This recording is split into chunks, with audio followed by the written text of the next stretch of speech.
Chapter 8. Flies and Spiders. They walked in single file. The entrance to the path was like a sort of arch leading into a gloomy tunnel made by two great trees that led together, too old and strangled with ivy and hung with lichen to bear more than a few blackened leaves. The path itself was narrow and wound in and out among the trunks.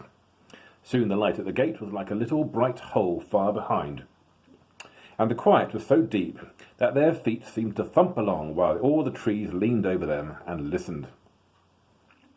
As their eyes became used to the dimness, they could see a little way to either side in a sort of darkened green glimmer. Occasionally, a slender beam of sun that had the luck to slip in through some opening in the leaves far above, and still more luck in not being caught in the tangled boughs and matted twigs beneath, stabbed down thin and bright before them. But this was seldom, and it soon ceased altogether. There were black squirrels in the wood. As Bilbo's sharp, inquisitive eyes got used to seeing things, he could catch glimpses of them whisking off the path and scuttling behind tree trunks.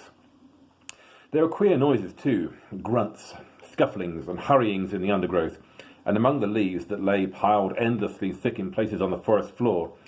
But what made the noises he could not see.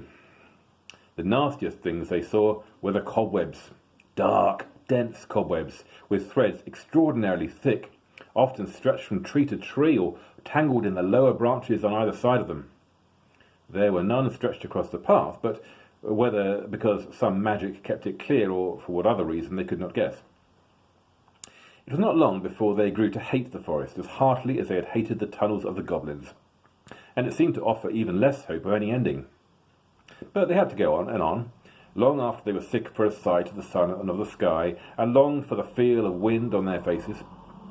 There was no movement of air down under the forest roof, and it was everlastingly still and dark and stuffy. Even the dwarves felt it, who were used to tunnelling, and lived at times for long whiles without the light of the sun. But the Hobbit, who liked holes to make a house in, but not to spend summer days in, felt that he was being slowly suffocated. The nights were the worst. It then became pitch dark. Not what you call pitch dark, but really pitch. So black that you could really see nothing. Bilbo tried flapping his hand in front of his nose, but he could not see it at all. Well, perhaps it is not true to say that they could see nothing. They could see eyes. They slept all closely huddled together and took it in turns to watch.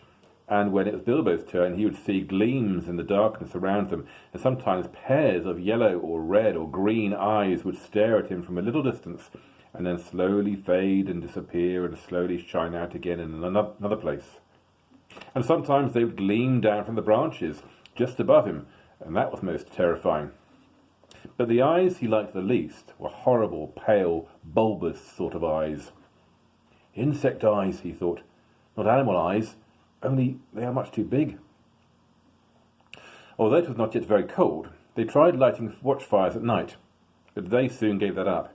It seemed to bring hundreds and hundreds of eyes all around them, though the creatures, whatever they were careful not to let their bodies show in the little flicker of the flames. Worse still, it brought thousands of dark grey and black moths, some nearly as big as your hand, flapping and whirring around their ears. They could not stand that, nor the huge bats, black as a top hat either. So they gave up fires and sat at night and dozed in the enormous, uncanny darkness. All this went on for what seemed to be the Hobbit ages upon ages, and he was always hungry, for they were extremely careful with their provisions. Even so, as days followed days, and still the forest seemed just the same, they began to get anxious. The food would not last forever. It was in fact already beginning to get low. They tried shooting at the squirrels, and they wasted many arrows before they managed to bring one down on the path. But when they roasted it, it proved horrible to taste, and they shot no more squirrels. They were thirsty too, for they had none too much water, and in all the time they had seen neither spring nor stream. This was their state when one day they found their path blocked by a running water. It flowed fast and strong, but not very wide, right across the way, and it was black, or looked it in the gloom. It was well that Beorn had warned them against it, or they would have drunk from it, whatever its colour, and filled some of their emptied skins at its bank. As it was, they only thought of how to cross it without wetting themselves in its water. There had been a bridge of wood across, but it had rotted and fallen, leaving only the broken posts near the bank. Bilbo, kneeling on the brink and peering forward, cried, "There is a boat against the far bank. Now why couldn't it have been on this side?" "How far away do you think it is?" asked Thorin, for by now they knew that Bilbo had the sharpest eyes among them. Not at all far. I shouldn't think about 12 yards. 12 yards? I should have thought it was 30 at least. But my eyes don't see as well as they used to 100 years ago. Still, 12 yards is as good as a mile. We can't jump it, and we daren't try to wade or swim. Can any of you throw a rope? What's the good of that? The boat is sure to be tied up, even if we could hook it, which I doubt. I don't believe it is tied, said Bilbo. Though, of course, I can't be sure in this light. But it looks to me as if it was just drawn up on the bank, which is low just there where the path goes down into the water. Dorry is the strongest, but Filly is the youngest and still has the best sight, said Thorin. Come here, Filly, and see if you can see the boat Mr. Baggins is talking about. Filly thought he could. So, when he had stared a long while to get an idea of the direction, the others brought him a rope. They had several with them, and on the end of the longest they fastened one of the large iron hooks they had used for catching their packs to the straps about their shoulders. Filly took this in his hand, balanced it for a moment, and then flung it across the stream. Splash! It fell in the water. Not far enough, said Bilbo, who was peering forward. A couple of feet and you would have dropped it on the boat. Try again. I don't suppose the magic is strong enough to hurt you, if you just touch a bit of wet rope. Filly picked up the hook when he had drawn it back, rather doubtfully all the same. This time he threw it with great strength. Steady, said Bilbo. You've thrown it right into the wood on the other side. Draw it back now, gently. Filly hauled the rope back slowly, and after a while Bilbo said, Carefully. It is lying on the boat. Let's hope the hook will catch. It did. The rope went taut, and Filly pulled in vain. Killy came to his help, and then Owen and Gloin.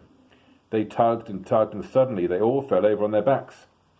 Bilbo was on the lookout, however, caught the rope, and with a piece of stick fended off the little black boat as it came rushing across the stream.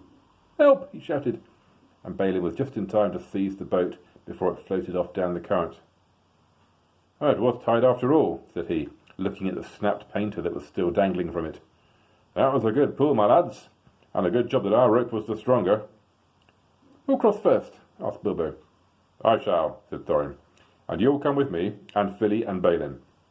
That's as many as the boat will hold at a time. After that, Killy and Owen and Gloin and Dorry.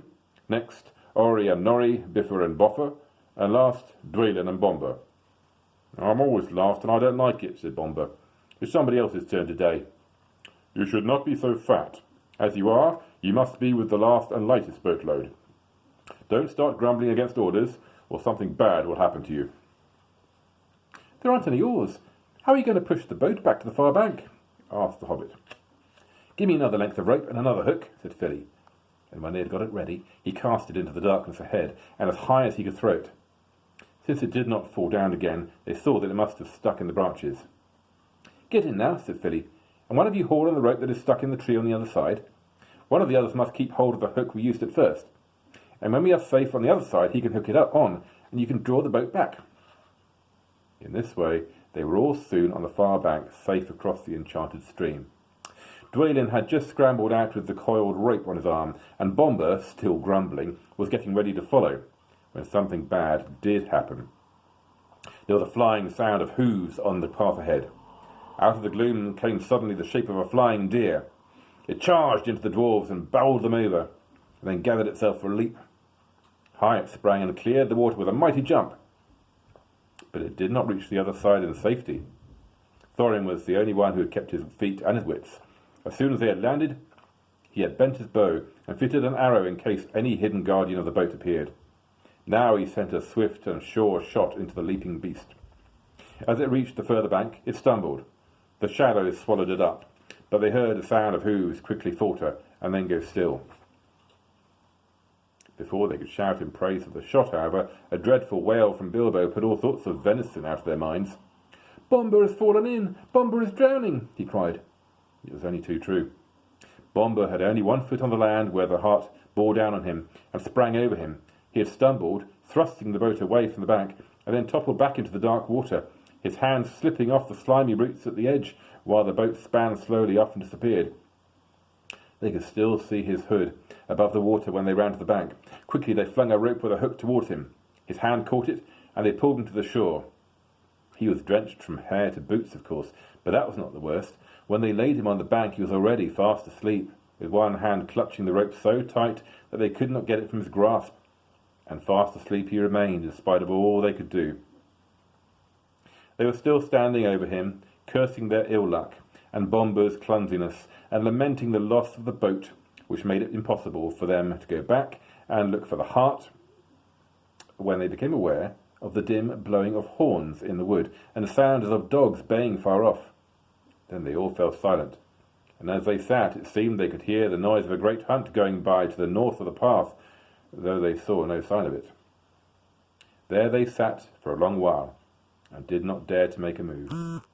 Bomber slept on with a smile on his fat face, as if he no longer cared for all the troubles that vexed them. Suddenly, on the path ahead, appeared some white deer, a hind, and fawns as snowy white as the heart had been dark. They glimmered in the shadows. Before Thorin could cry out, 3 of the dwarfs had leapt to their feet and loosed off arrows from their bows. None seemed to find their mark. The deer turned and vanished in the trees as silently as they come, and in vain the dwarfs shot their arrows after them. "Stop! Stop!" shouted Thorin. But it was too late.